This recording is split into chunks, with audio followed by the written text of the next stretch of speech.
Hi everybody and welcome to the channel. I am Richard. Today I'm not locked up in the studio. I'm actually in a cabin in the middle of the Swedish woods, so I could scream loud and clear and nobody would hear me.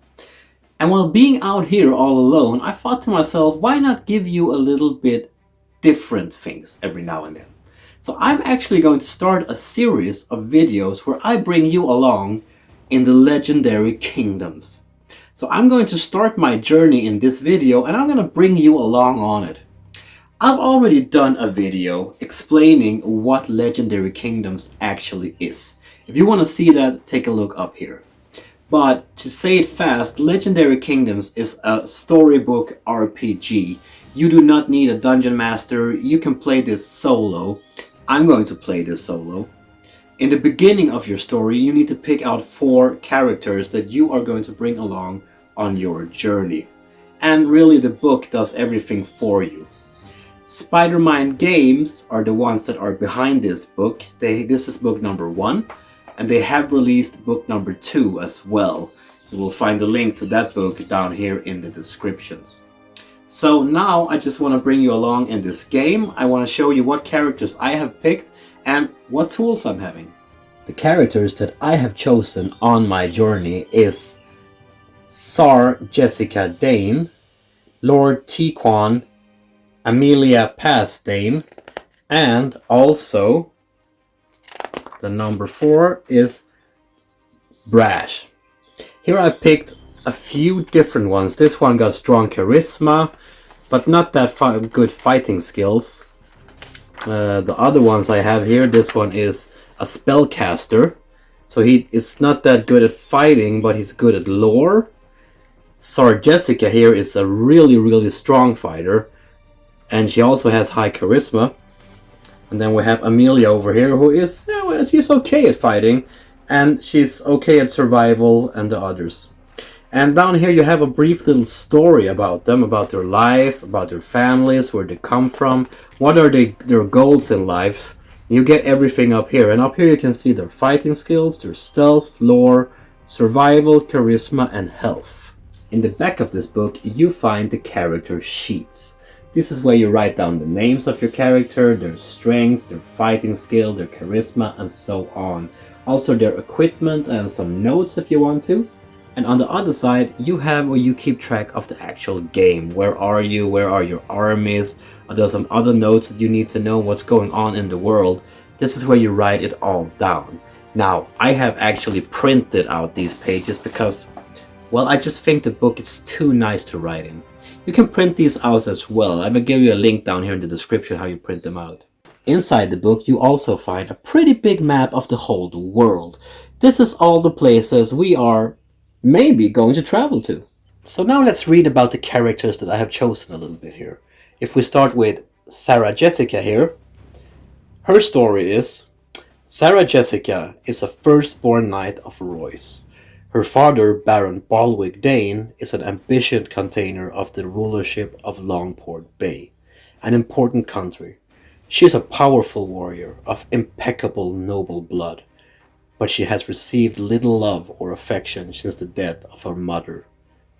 She is due to inherit the barony in preference of her younger brother Ridley, but has clashed with her father in the recent years, putting her inheritance in doubt. Tsar Jessica hopes to become a rich and important woman in her own right before confronting her father at Fossley Castle. So Tsar Jessica is in the middle of some kind of family feud here over some inheritance, and she really wants to rule, it seems like. Then we have Lord Tiquan. Lord Tiquan is a classically trained sorcerer from Draken Hollow. Thanks to his family's wealth, he has been able to learn his craft in the halls of Animus Mast, the premier academy for mages in this world. His knowledge is vast, learned from library stacks of obscure scrolls, and his ambition is as great as his knowledge. Though still at the beginning of his journey at the arts of magic, Tiquan shows great promise. He is handicapped somewhat by a lack of empathy, although his rich and regal voice makes up for his curtness. If he can find additional sums for more tutorage, he decides to return to Animus Mask to unlock yet greater secrets of sorcery. Okay, so this guy, he wants to get more money so he can go back to his school and become even more powerful. I showed you Sarah Jessica here before, and she has a half-sister. Her name is Amelia. I thought it would be quite interesting to bring her along on this journey. Amelia is the half-sister of Jessica and grew up with her in Fosterley Castle.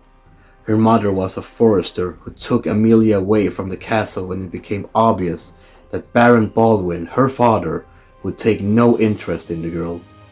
Since maternity, Amelia has lived in the vile forest of savage lands, learning earth magic from the druids of that isolated place. Though slender, she has become a rugged survivor, can live off the land and fight off wild beasts. Her magic is instinctive and much mocked by scholarly wizards, but it is no less potent for all that. Amelia dreams of becoming a full circle druid, but knows that she must learn much more before returning home to the savage lands. That was a bit sad. The last one I picked was Brash. This guy got a high charisma, so just know that he's going to be some kind of asshole, right?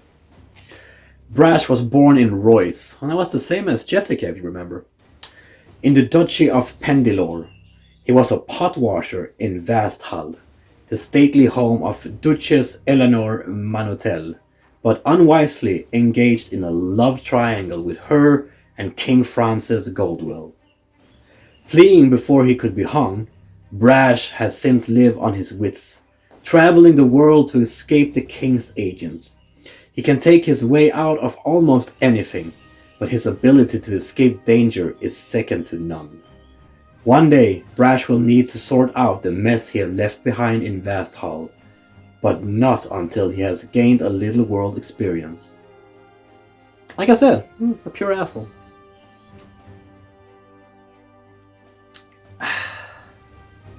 So that was the characters. 4 of them, like I said. Beyond creating the characters and writing down their skills here in the character sheets, you can see here I've written down all their levels here and their health and everything. Beyond that, you also need a pen, an eraser, and you need some dices. And that's really it. Well, you need to be able to read English, of course, otherwise it would be quite a bad experience. But beyond that, you really don't need anything else to get started. So let's jump into this. I'm gonna go through the fighting and everything when it comes. So for now, let's just start the story, and when there will be a battle, I will show you how we resolve the battles. So let's get started, people, and let's take a look at where we are at the beginning of this book. I have looked through this one little. I really didn't want to spoil anything, so most of this I'm actually going to experience with you, as I really haven't looked through this that much, because I didn't want to read it and then spoil things and go back, and you can't go back once you read it. It's not possible. But once you have read through the rules, the spells, and how everything works, you can see down here it says that you should go to number 1 and start your adventure. That is up here. The slavers have sold you to the dreaded Saltad Arena, a grim place where the poor and criminals alike fight to the death for the savage entertainment of the crowd. Why do humans always want to see other humans hurt each other? It's always been like that, right? I don't get it. What's wrong with us? Well, anyway, if you have the code A1, turn to 592. I don't. If you have the code C17, turn to... I don't. If not, read on. If this is the first time you have been sold to Saltad Arena, turn to 271. 271. The Saltad Arena is the second largest complex in the city, with only the ancient palace looming larger. Its dungeons go deep into earth, where prisoners, slaves, and monstrous animals are kept in large vaults. with only the feeble light pouring through barred arcades set light in the ceilings. Your quarters are a large and ancient hall, whose walls bear the sigils and faded murals of a more civilized age. Within this chamber are crammed nearly 100 hungry captives, sleeping rough upon the gravel floor and revealing themselves in stinking buckets stacked in a far corner. You ask about feeding arrangements from one of your fellow prisoners, who give you a hollow look. "You'll know it when it happens," he warns. Suddenly a hatch at the top of the hall is swung open, and a barely cooked carcass of a mountain goat is dropped carelessly into the middle of the hall. There is a great crush as the prisoners surge as one to tear off strips of flesh from the animal. A group of strong men from Lashbreth, slaves like you, batter the crowd away with threats, claiming first rights of the animal. You are starving. Now we get some choices here. We can choose to challenge the men to first right over the meat, or attempt to side with the men to ensure you get something, or you wait your turn to get something to eat. So I'm thinking that challenging the men on an empty stomach after you have been held captive is probably not the best idea. And wait till your turn to get something to eat, well, that doesn't sound like a good deal to me. So I'm gonna try to attempt to side with the men to attempt to get something. And we turn to page 282. You attempt to get the violent looking slaves on your side, offering to join their gang and share the spoils of the goat evenly. Team check. Check charisma. So now we have to succeed to get more than 4 charisma rolls to actually make this happen. But you remember our friend here, Brash, the one I called asshole? He had a charisma of 5, so I think we can do this. But let me show you how this is done. So like I said, this is a team check. There will be individual tests as well, where you only are allowed to use one character. But this one tests the whole team. So I can combine several of my characters here and use their skills. Now, like I said, my friend Brash down here, he has 5 on charisma, and we're testing charisma. So only on Brash, I get to use 5 dices. Now, if I combine Brash with, for example, Lord Tiquan, he has a charisma of 2, so I can use all of my 6 dices to beat number 4. I should be able to make this happen. Well, yeah, I completed this one pretty good. And it says down here, if you succeed, turn to 838. 838. You project just the right balance of confidence and defiance to convince the hungry slaves. Between you, the goat is divided up, ensuring a handsome meal that will keep up your strength in this terrible place.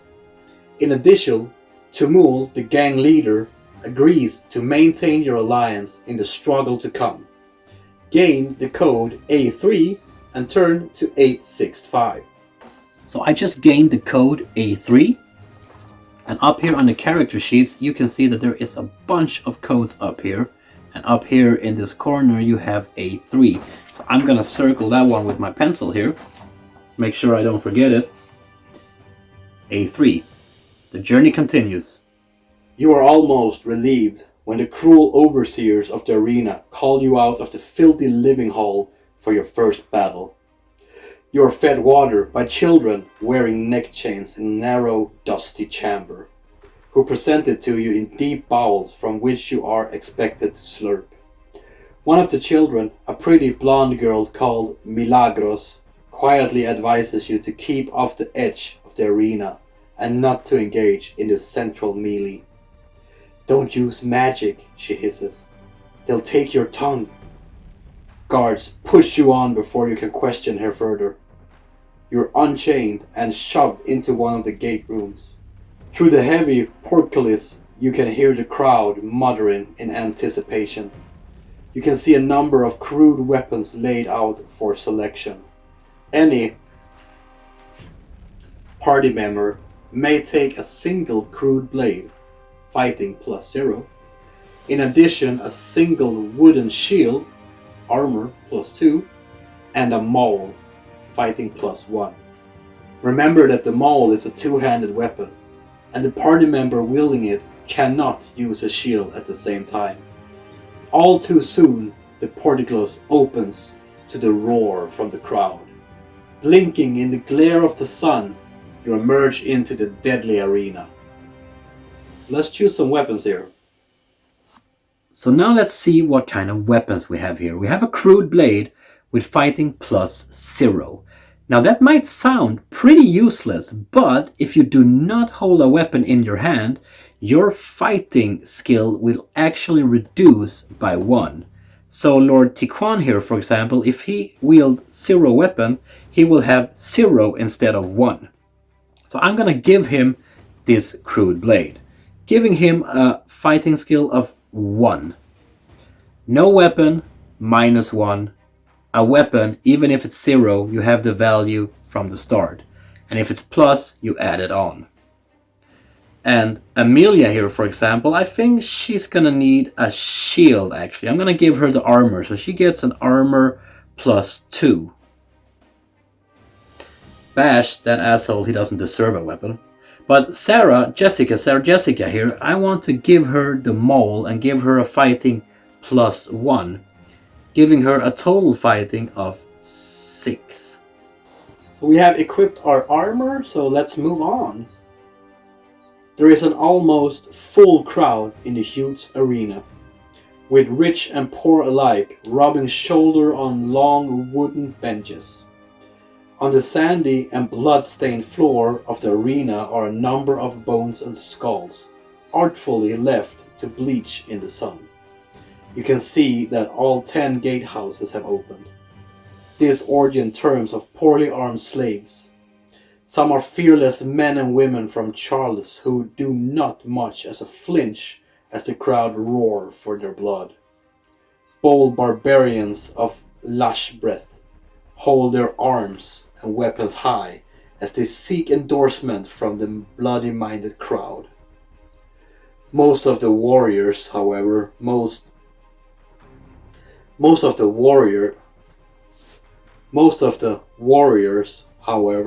look more like frightened peasants, mere fodder for the skilled warriors of the arena. Sitting high above the arena upon a throne-like set is King Iron himself, a black-bearded middle-aged man, his jagged iron crown sitting proudly on his skull. Next to him stands his bodyguard, the fearsome Malonrak, the Death Engine. The solid metal golem was cast in the elder age of sorcery and has turned aside the blades of a dozen assassins. At the cold and distant motion from the king, the battle begins. One team of excitable youth from the gate adjacent to you makes a sudden rush, hoping to catch you off guard. The crowd roar in joy. The bloodshed is about to begin. We must fight. So we have opponents here. We have slaves, which have attack 5+, and defense 3+, health 15, and then a leader that has attack 3, 5+, defense 4+, and health 5. Let's show you how to fight. Okay people, it's time to fight now. Here you can see the opponents. You have the slaves and the leader. You have their attack value, the defense value, and their health. We need to strike harder than their defense value to actually make a hit. All of our team members will go first, and then it will be the opponent's turn, if they're still alive. So let's start up here with Lord Tiquan. He has a fighting skill of 1. He is holding the dagger that had +0, remember? But if he had not held that weapon, he would have 0 now. But because he's holding a weapon in the hand, even if it has 0, he will get 1 fighting skill, giving him 1 dice. But he hit a 4, and that is equal to the leader. So I think we're gonna strike the leader here, giving him 1 damage. I'm gonna note that down. 1 damage. And now we move on to Amelia. She is not holding a weapon in her hand. So even though if she has a fighting skill on 3, she gets 2 now because she is not wielding a weapon. And she got a 6 and a 3. So I think that we are going to make her strike on the slaves instead, because they had 3. And if you hit equal to or higher than their defense value, it is a hit. So we're going to lower their value from 15 to 13. And now we're down to Bash. Again, Brash, he does not have a weapon, so he has a fighting value of 2 from the start, but as he is not holding a weapon, he's now down to 1. But he got a number 5. So once again, we're going to hit the leader here, bringing him down to 3 instead of 5. And now we have her all-ultimate hero, Jessica. She has a fighting skill of 5 to start with, but she also holds a weapon, the big mole, remember? That was a +1, so now she has 6, giving her 6 dices. She got 6, 3, 3, 5, and 5, giving her a total of 5 hits. So I think that she should hit the slaves, giving them maximum damage, bringing them down to 8. Now it's the opponent's turn. So now it's the slave's turn to hit. And they have an attack value of 4, meaning that they throw 4 dices, and then they have a +5, meaning that they need 5 or more to actually hit our characters. And once they have hit, then I can choose whichever of the characters that are hit. So I take the 4 dices. They get 4, 4, and 2 3s. So they actually missed out all of their dices. So now it is the leader's turn. He has a 3 dices +5, meaning that he can throw 3 dices, but he needs to hit 5 or more to actually hit. So he got 2, 4, and 6, meaning that he got 1 hit. And I get to distribute that however I want to in my characters. So the leader have scored 1 hit on us. Do you remember that Amelia got the shield? So she has a +2 armor. Now the leader only got 1 hit, which means that Amelia can't use both of her shield points, because you can't use more shield than you have been hit. So if she had been hit twice, she could have used both the dices. She was only hit once, so she can only use 1 dice. But we get to roll 1 dice, and if we get 4, 5, or 6, we get to deflect that damage, so we can block out it. But let's see if we're that lucky. We were not. We got a number 3, which means that the leader's strike went through and Amelia only have a health of 5 now. Once the opponent have done their turn, it's back to us again. So let's see if we can just take them out now. Lord Tiaquan misses completely. Amelia gets 1 hit. So we take down the leader here again from 3 to 2. Then we have the asshole Brash. 5, he got a hit too. The leader have 1 health point left. And let's see here what Jessica does. I want to call her Sarah all the time, but it's Jessica.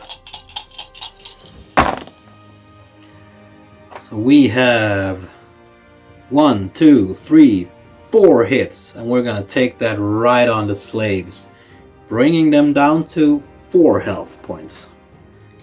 1. Now it's the slave's turn.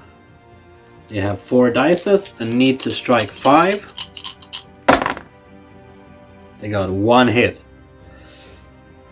I think we're gonna try to do Amelia again so she can block it out. They got 1 hit, so I can use 1 die to try to deflect the damage. I got a number 4. I deflected the damage and Amelia is now safe. So now it's the leader's turn with 3 dices. And he needs to get 5 or more. And he got 1 hit. And I'm gonna strike Amelia again here to see if she can deflect it with the armor. Once again, 1 die against 1 die. And she did not. She did not. She got a 1. So her health point is now 4 instead of 5. I think I need to give her a break. Okay, so it's back to us again. The leader now have 1 health point left, and the slaves have 4 points left. So let's start with Lord Tiquan. Number 6. He takes out the leader. The leader is gone. Now we only have the slave left. And we are at Amelia, 2 dice it. And she gets 2 and 6, giving her 1 hit. That's better than nothing, right? We have 3 more left now. And Brash. Come on. He gets a 4. 4, and that is enough to give the slaves 1 hit. So now they only have 2 more left. And Sar Jessica here with her 6 dice, surely she must make it, right? She got 6, 6, 2, 1, 1. She made it perfectly clear. The slaves are now done and we have made it on to number 107. We defeated the enemies and the story goes on. If Sar Jessica Duane is in your party, turn to 514. And yes, she is. So we go to 514. And here we find the fighting is chaotic. And more slaves come to join the battle as the fight rages on. Sar Jessica is separated during the scrum. After slaying an opponent, she is suddenly bull rushed to the ground by an enormous lash-breath barbarian. Her weapon scattering from her grasp. The barbarian hefts his axe above the helpless knight. You must rescue her! Choose another party member to come to her rescue. Once you have made your choice, turn to 485. I'm going to choose Sar Jessica's half-sister Amelia here to come to the rescue. You dash to Jessica's defense, but you are too far out of position. The axe lands with a sickening thud. Remove 3 health from Sar Jessica. You manage to impale the barbarian from behind, kicking his dying body away from the knight. If Sar Jessica is still alive, you haul her to her feet and spin around to face the rest of your opponents. So Sar Jessica was hit by the axe, we were too slow, and lost 3 health points. She has a total of 8 health points, so now she's down from 5, but at least she made it. And now we turn to 753 to face the rest of the opponents. The arena is a swirl of swords and axe blades. The crowd jeering as blood is split and bodies fall. In the center, the greatest fighter have gathered into a spectacular melee, while on the outskirts, the cowardly and the injured seek monumentarily respite. Leap into the center of battle frenziedly, or hang back until the fight comes to you. Now the little girl told us to hang back and not go into the center. Remember, the one that gave us the weapons? Feels like she knows what she's talking about. She's been there for a while and she's seen everything. So the wise thing would be to just stick out in the corners and just wait for the battle to come to you. So I'm gonna leap into the center of it.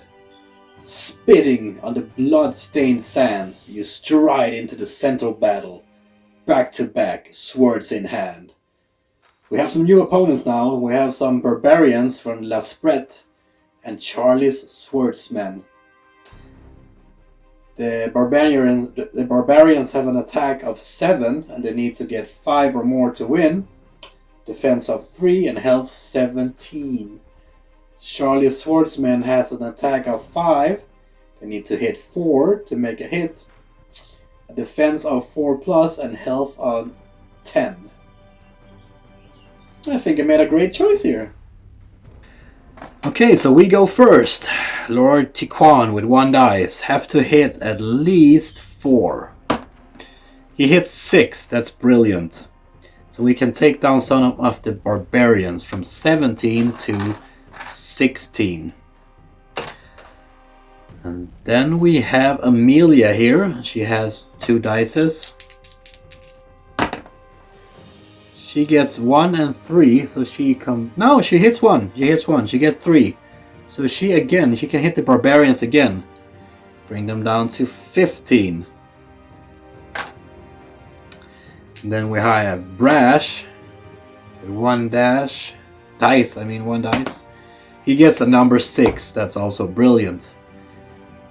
I think we're gonna just keep on hitting the barbarians here.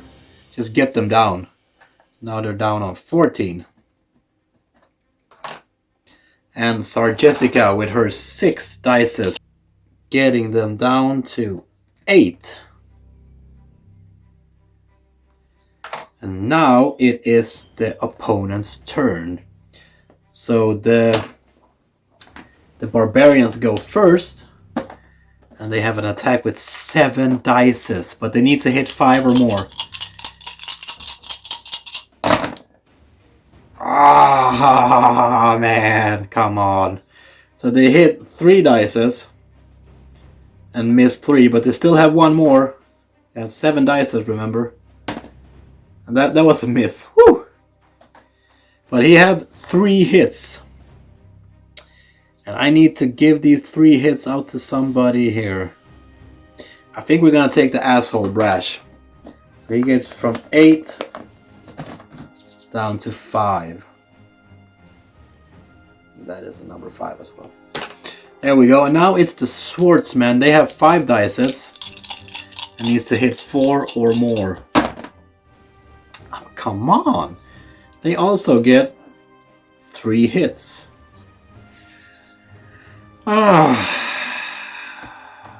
Lord Tiquan, I'm sorry, man, but you're going down 3. Now it's our turn again. I really think we need to take them out. The barbarians have 8 HP left, and the swordsmen have 10. So they have a full one. I think I should have sticked out to the sides, right? Lord Tiquan, he gets a hit. That's a 5. So he gets 1 hit. Takes the barbarians down to 7. Then Amelia, come on Amelia. She gets 1 hit, that's okay, 1 hit. So now they have 6 HP left. And then we have Brash. He misses, he completely misses. So everything really comes down to Sar Jessica here now.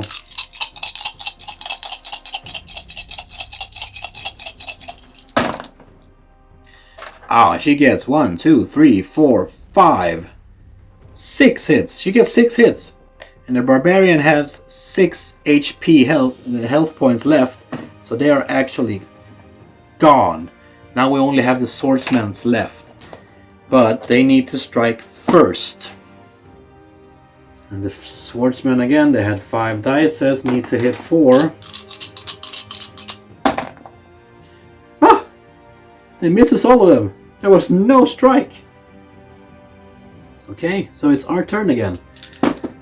We need to get them from 10 health points down to 0.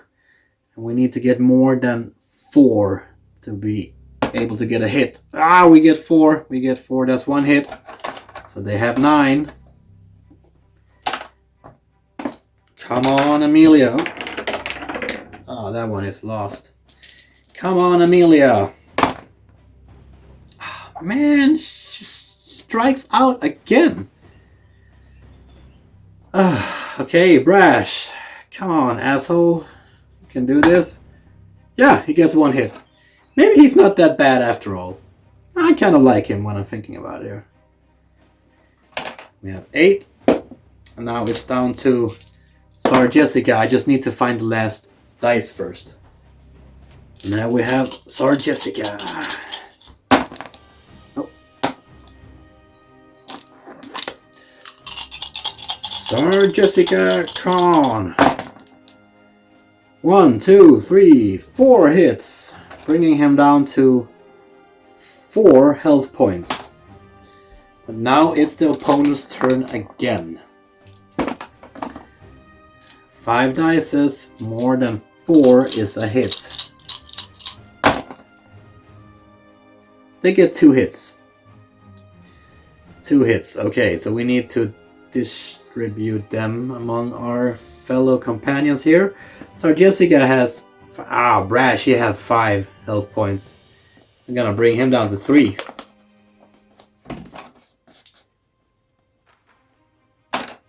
There we go. It's our turn again. We're gonna take him out now. I have that feeling. Lord Tiquan makes a miss. Okay. Amelia. She hits him twice. Bam, bam. That's what I'm talking about. He had 2 left now. We're gonna take him out. Or them out. There's several of them. Brash, 1 dice. And he misses. Who would have figured? Our Jessica. 1, 2 hits, but that is enough. That is enough to strike him out. And we have won this battle too. With a final flourish, you slay your last opponent. Although there are other living slaves in the arena. The battle suddenly stops as the Iron King stands. In a thickly attended voice, the king declares you champions of the arena. The crowd goes wild, cheering you heartily as you catch your breath from the intense battle. Any hopes you had that being made champion would grant you freedom are soon vanquished. Instead, you are disarmed. Cross all items of the equipment of your team sheet and lead back into the dungeons to nurture your wounds. 608. Did any party member use magic spells whilst in the arena? No, they did not. If so, they were taken away by the guards to a small room where there... You will need to read that for yourself. Now turn to number 792. 608. Did any party members use magic spells whilst in the arena? No, we did not. If they did not, turn to number 792. As arena champions, your quarters are improved a little. You now have your own cell to sleep in, half the size of an inn room with a dirty straw mattress. In addition, you are given some basic training from an experienced gladiator called Shi Long, who claims to be a sword saint from the nearby city of Charlize. The meals are slightly better too, with Milagros, the slave girl, serving you rice and cooked meat as well as your water rotation. All your party members can restore 4 health points. Between training wounds and have many talks with Shilong, who is damning the Iron King's rulership of Saltad. I care not who hearts it, the man is a tyrant, he exhorts. Life is hard in the valley, but what not cruelty such as his is uncalled for. It sticks in my throat that I fight for his pleasure. I heard that all the kings of the valley are pretty tyrants, you say before a mouthful of water. It was not always so, muttered Shilong. In times past we were ruled by a noble queen, the immortal Everchild, who cared more for her people than her comfort. After the destruction left by the demon lord Abrax, all was left was ruins. And without her leadership, the people of the valley became little better than barbarians. Only Charlize has a glimmer of civilization left. After a hard day of training, you make your way back to your cell. You have another booth in the arena tomorrow and will need all your strengths. If you have the code A2, I don't, turn to blah blah blah, otherwise turn to 157. The sound of drums and crowds roaring echo in your ears as you are once again lined up in the gatehouse in preparation for your latest fight.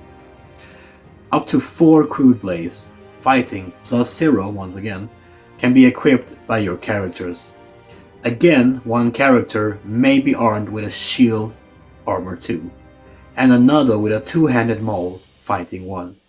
Equip your characters as you wish, then return to 170. So now I have erased away all our the equipment we had before. That one disappeared, remember? And our health has started over, so Lord Tiquan, he had 3, goes up to 7. Amelia had 4, she gets 8 now. Brash had 3, so he gets 7 as well. And Amelia had 3, so she also gets 7. Remember, we healed 4 health points before, and we lost our equipment. But we're about to get new equipment now. We have 4 crude blades and 1 maul. I'm thinking right away, Sir Jessica here again should get the maul. And that was a +1. And bringing her up to 6 again. And then we have Brash here. He will get the crude blade.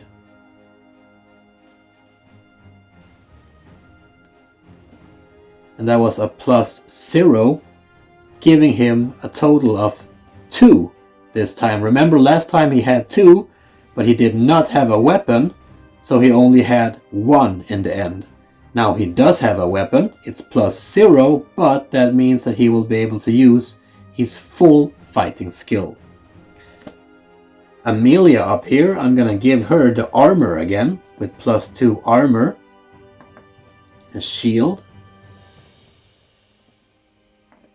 and also a crude blade. The shield had +2, the crude blade had +0, letting her use her full amount of fighting skill. And Lord Tiquan over here gets the crude blade.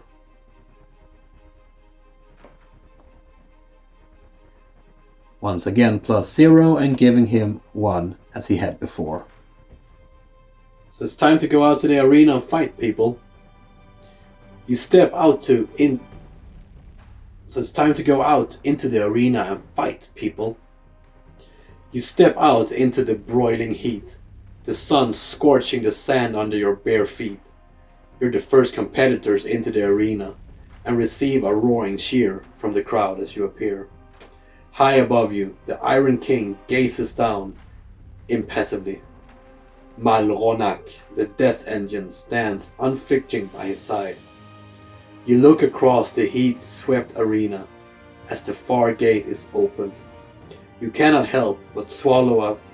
A pair of shaggy-haired desert lion comes snarling out of the gate. Their remains are stained red with blood from other victims, and they roar at you with filthy yellow teeth. You must fight for your lives. Here you can see the king and his death machine sitting up here at the arena. That's a cool death machine. So now we're going to fight the first lion and the second lion. Attack 4, 4+ to hit. Defense 4, health 9. Second lion had 3, 4+ to hit. Defense 4+, and 10 health. But we go first, remember? So first I'm going to send out Lord Tiquan here with a fighting skill of 1. So he has 1 dice. And he misses completely. But then we have Amelia with 3. She hits 2. She hits 2. Bringing the first lion down to 7. Then we have Brash with 2 dices. And he hits 1. So it's down to 6 now. Sorry, Jessica here with 6 dices.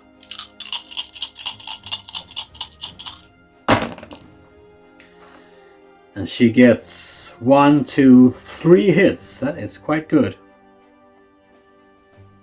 So the first lion is down to 3 health points now.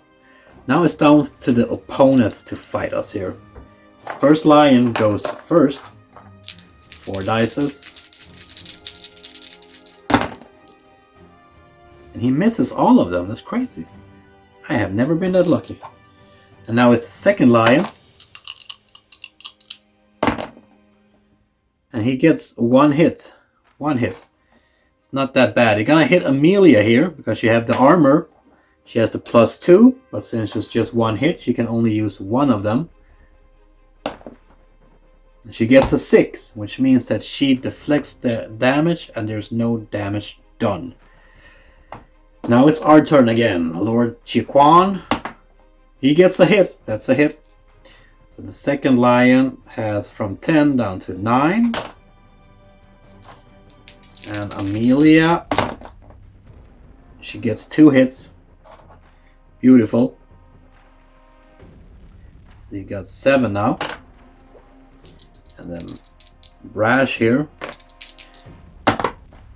He also gets 2 hits. So brings the second lion down to 5 health points. And if we're lucky here, Sar may just take out them all. She does not. She gets 2 hits. 1, oh, that was a 5. 1 and 2. Bringing it down to 3. We're almost there. So it's the second lion again. The first one is dead. It gets 2 hits. 2 hits.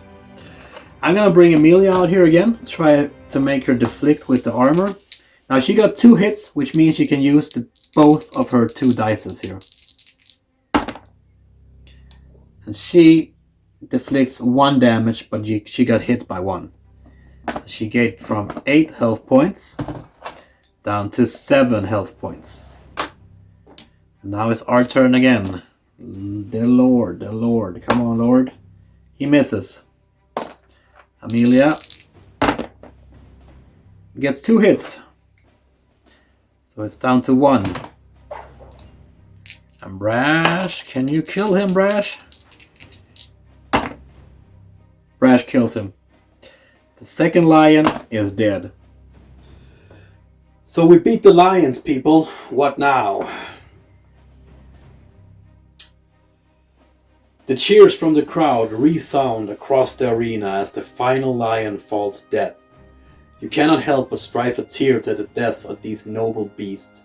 Cruelty plucked them from the wild to fight in these So we beat the lion, people. What now? The cheers from the crowd resound across the arena as the final lion falls dead.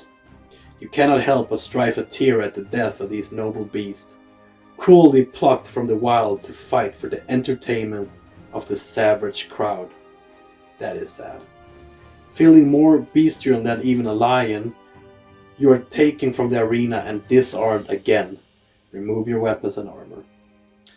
Eager for another bowl of water to slake your aching thirst, you come upon a sight of even greater cruelty. Poor Milagros is being shouted at and struck by an angry guard, enraged at receiving a splash of soup across his armor.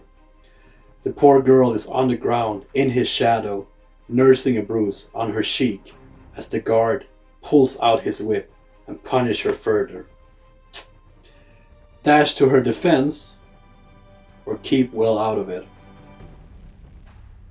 Well, the smart thing here would of course be to keep out of it and not interfere, right? Because you know there's going to be trouble. But you don't hit a girl. Man, you don't. Come on. We're going to dash to her defense. Turn to 812. You rush the guard, pulling him to the ground and kicking his whip away. The guards are never far away, and soon the room is filled with even more sweating, swearing soldiers who restrain and beat you as the other slaves look on. Each character must lose 2 health points. If this takes any character below 1 health point, they stay on 1 health. Luckily, we're not down there. The guards will not beat you to death this time. Eventually, you are released. Blooded, but not unbowed. Turn to 700. You bend to help the injured Milagros, who tells you not to worry. I've had much worse, but you are gracious to help, she says, winching as she smiles. Perhaps you will walk me to the kitchens. I fear my hands tremble too much to carry the soup. Assisting Milagros, you follow her down the poorly lit tunnel towards the kitchen. You are brave warriors, and you have kind hearts, she says. It's not right that you suffer and saltify here. There is a plan to abruptly shorten our sentence. If you would be free, follow me. Milagros make an abrupt turn down a narrow tunnel that plunges into darkness. Follow her, or avoid trouble and return to your cells. We're gonna follow her, right? Of course we are.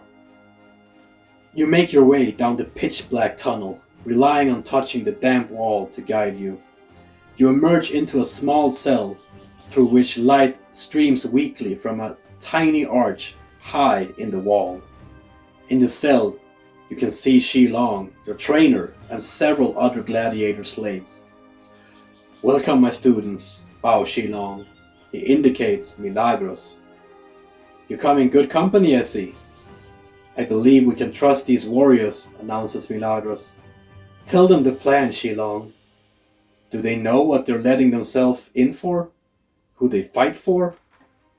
We're all slaves here, you assure them. We fight for your freedom. That and so much more, Shilong smiling. This is no mere slave girl. Standing before you is the reincarnation of the Everchild. The Queen of the Valley, the Supreme Sorceress herself. You look down at the blonde waif. She speaks well, but could she really be a queen? The Everchild is a figure of legend, a story told to squires and children. Milagros sees the doubt in your eyes and places a finger in the soul bowl. She withdraws it and paints the walls with the thick soup, drawing strange symbols and words which begin to pulse and move as if under their own power. To your astonishment, she has drawn a spell upon the wall, filled with arcane power.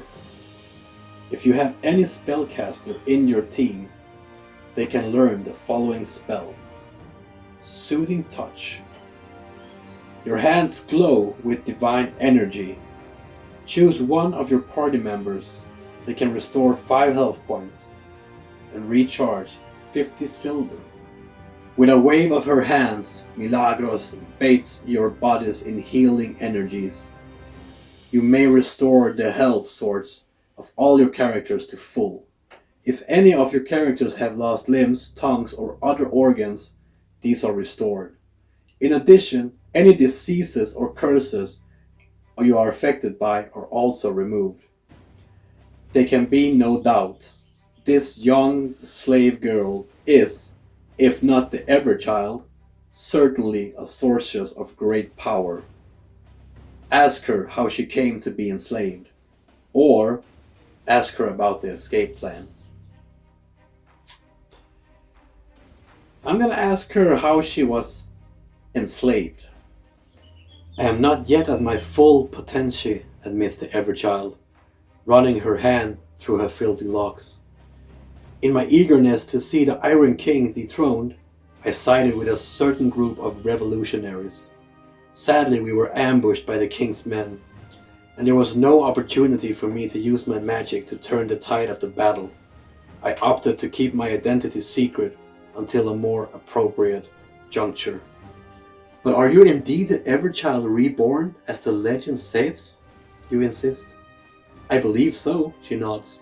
I was born to common folks, and yet my mind is filled with memories, manners and skills from a past life. Even if I am not, I am determined to replace the Iron King's tyranny with even-handed justice. I am willing to take on the mantle of the Everchild, so why not take her name as well? Why do you not escape using your magic, you ask? It is not yet mighty enough for me to effect an escape on my own, she explains. Besides, a queen needs followers, and mine are imprisoned here. We will leave together, or not at all. A noble sentiment, you admit, but how exactly do you plan to escape? Shilong steps forward, giving his seat to the Everchild. The arena is ancient and was once much bigger. There are walls and tunnels that leads deep into the earth. We have, in secret, excavated one such tunnel.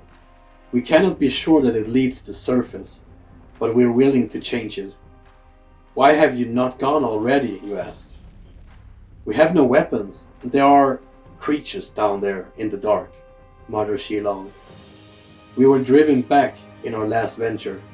It's too dangerous to proceed unarmed. Unfortunately, the guards keep the weapons very well secured. They are not keen on allowing slave gladiators unfettered access to arms. How can we help, you ask? We need to get the weapons out of the gatehouses and into our hands, says Shilong. To do that, we will need stealth and a good distraction. Volunteer to get the weapons. Back out of this risky escape plan, or inform the guards of the Everchild plans. What I'm going to pick, you will have to see on the next time I do one of these episodes. Like I said, I'm going to do a series of this, and I don't know how long it's going to take for me to make this. I don't know how often I'm going to make them, because I have a lot of other videos to do as well. But I'm going to try to squeeze this in as often as I can, because I quite enjoy this book. It's a great story, and you just want to keep on going, keep on going. I mean, you just want to find out what happens. So, in the next episode of Legendary Kingdoms, The Journey, I guess you're going to find out where we're going. Until then, take care of each other. Spread some love out there. I mean, we need it. After all this cruelty in this world, we need to spread the love. It's really important. And if you like this video, if you want to see the next episode, please hit the subscribe button here down here. Give me a thumbs up if you like the video. Throw in a comment. What do you think I should choose? Do you want me to choose a specific route here? Tell me about it. I want to know. I haven't made up my mind yet here. But until next time, please take care and see you later.